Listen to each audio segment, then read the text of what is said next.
saying there's something in the sky. Nope. Hair looks really bad. Get a first look at Andrew putting his hair into a bun. Because everyone wants to see that.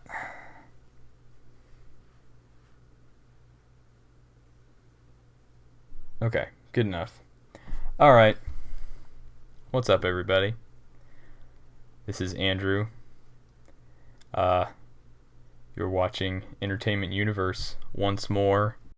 Don't know what my hair is doing. Just fixed it, so don't know why it's still doing this, but as you can see, I've got a new setup again. I am on the floor, actually. This wall was just blank, and I was like, and you know, the last video, I think I had like my bed in the background, and it was just, it looked really bad. And then the other videos, I was in the basement, it just looked really bad, and I was like, you know, I could sit on the floor, so I think this works out. So today, I'm going to be talking about the movie The Vast of Night. It just came out on Amazon last month sometime. By the time this video gets out, it may have been 2 months ago. It was in May. It came out in May. It stars Jake Horowitz, I think, and Sierra McCormick. It's directed by Andrew Patterson.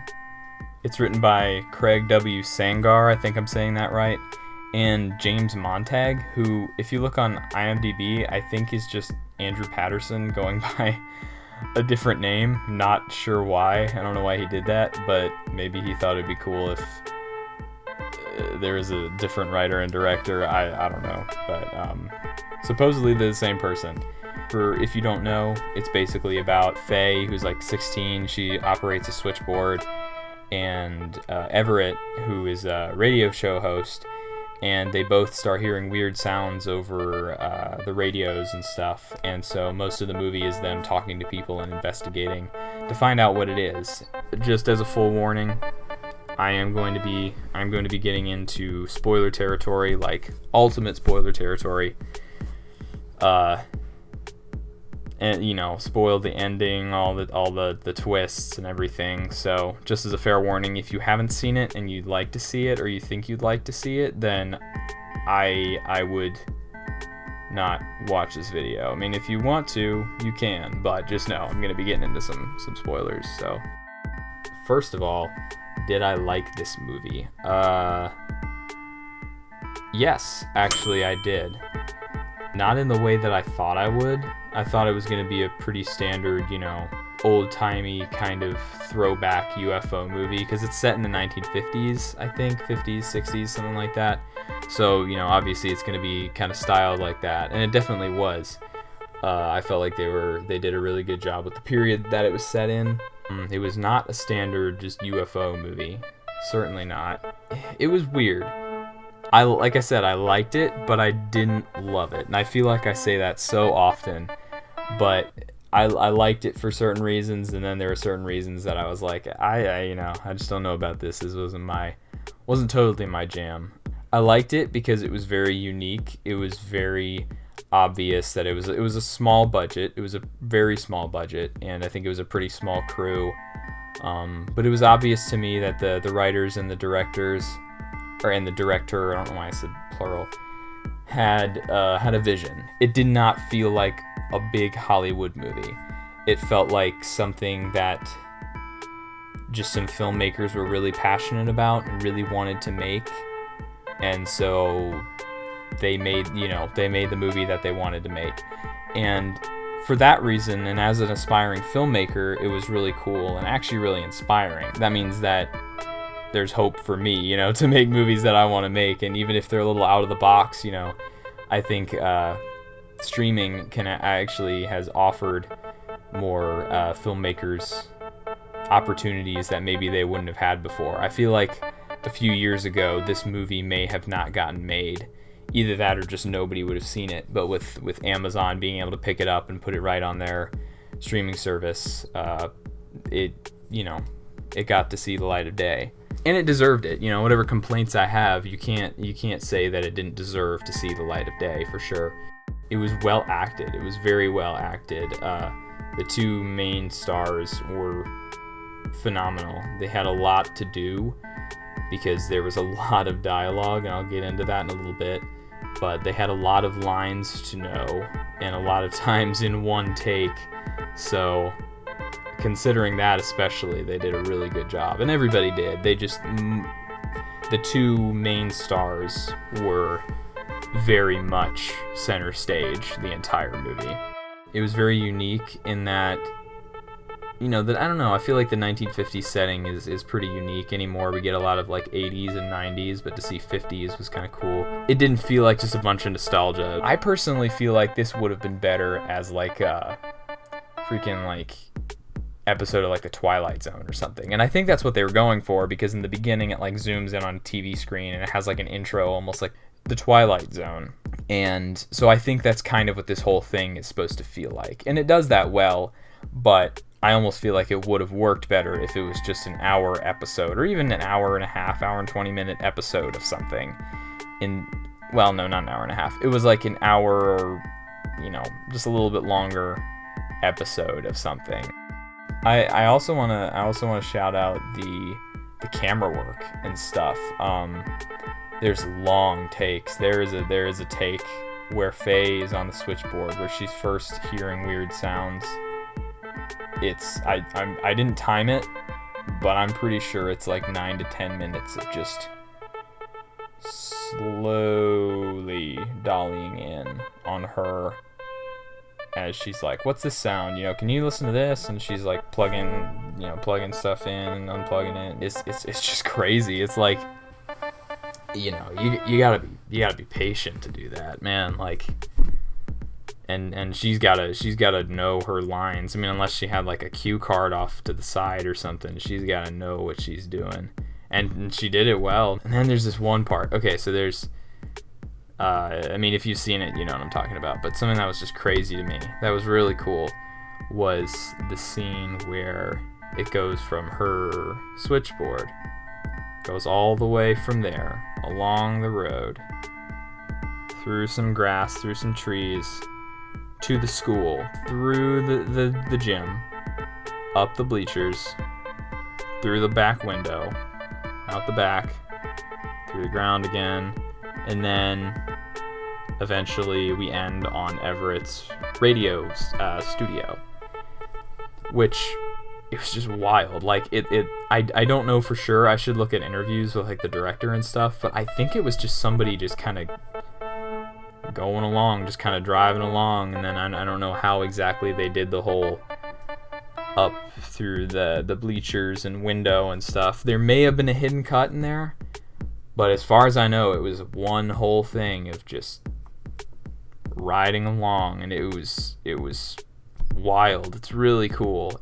It was a great way for one to establish where everything was in the town, how far she has to go from where she is to the school, how far that is. Because we saw them walking, but you could cut, and you could cut some of the distance out. So this was a great way to show, to establish spatial,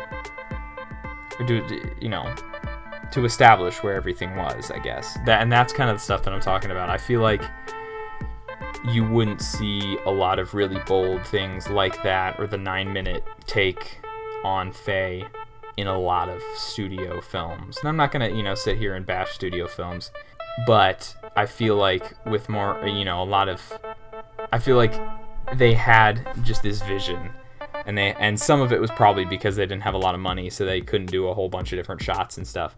But they had this vision, and they had these really unique filmmaking ideas that they wanted to execute, and they did. And some of them worked, some of them not, not so much, like all the dialogue stuff that I was talking about. The ending was another thing that I liked, actually. I feel like it didn't really get like super interesting. The stakes didn't feel super high until the very end. The ending, I felt like there was a lot of moments of just slow scenes of just dialogue, and while part of me wants to say that it was really cool, because I really like Richard Linklater movies, I really like Dazed and Confused, Boyhood is one of my all-time favorite movies, the directors and the stars themselves have compared this film to Linklater. So I have a hard time saying that I didn't love that aspect of it. But for me, this movie, it felt drawn out. Take Boyhood, for example. There's a lot of dialogue, and there's a lot of scenes of just not a lot happening, just people talking, just people living life, and, doesn't feel like a whole lot happens. But in the case of Boyhood, it makes sense because he's focusing on the little moments in life, and he's focusing on how all those little moments can shape you, basically. And sorry, it felt like it needed to be that way. But this movie, to me, it felt like they didn't have enough story to make it a feature film, but they wanted to make it a feature-length film, so they just had to add a lot of dialogue. And the dialogue meant something. It was like stories of like experiences with, possible UFO sightings, but it still just kind of felt like a lot of extraneous dialogue to me.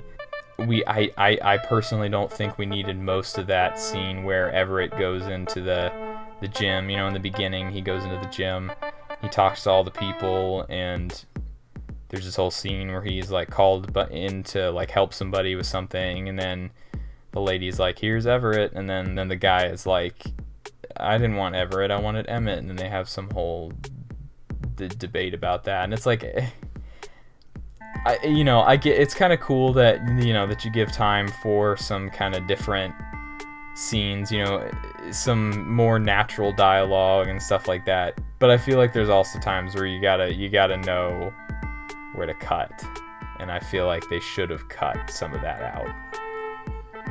So in the very end, when it wasn't as much dialogue, it was the woman that they had been talking to in the house about what had happened to her son.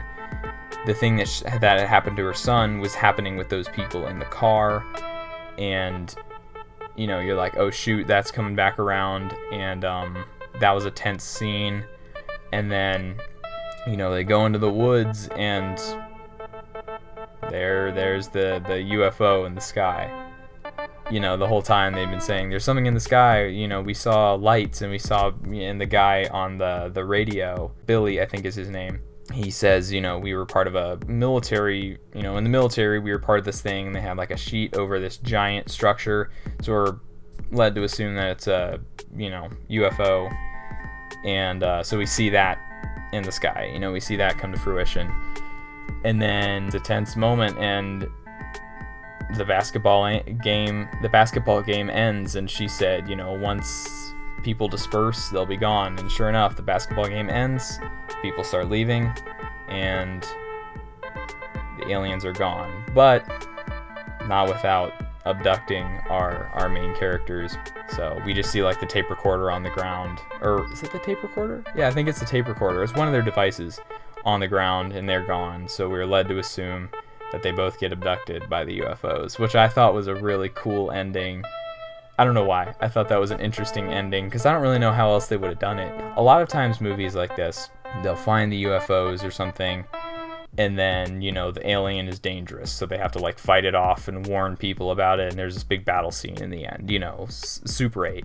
They find the alien, and then they find out its purpose and what happened, and the interaction with the military and the government, and they, have to set it free. I think. I haven't seen that movie in a little while, so I'm trying to remember exactly what happens. But in this movie, the whole climax is what, the drivers start to be affected, and they almost crash, and then the very end, the climax is the UFOs, and then they're gone, and then it ends. Nobody like fights off the UFOs.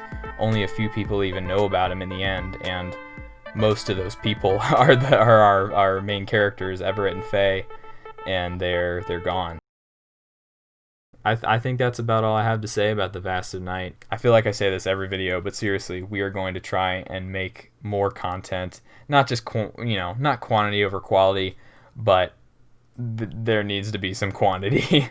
Leave a like, comment, what you thought of the movie. Did you like it? Did you not like it? Did you agree with me? Did you not agree with me? Uh, what'd you like about our video? Did you not like it? Did you like it? What can we do to improve our channel? We're always looking for that. We're very new to this whole YouTube thing, so uh, you know, leave your opinion with that. Be respectful, obviously, but if you could, or if you want to, that'd be pretty cool. Check it out. I mean, if you haven't seen it, I know I just spoiled it, but like, check it out on Amazon if you have Amazon Prime Video.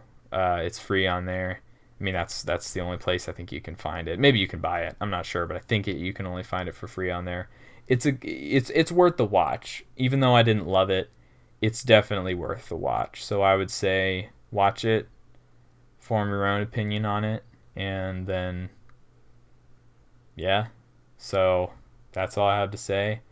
Hope you guys have a splendid rest of your day. I'll be chilling on this floor some more, how it is. And see you guys and gals and whoever is watching. See you later.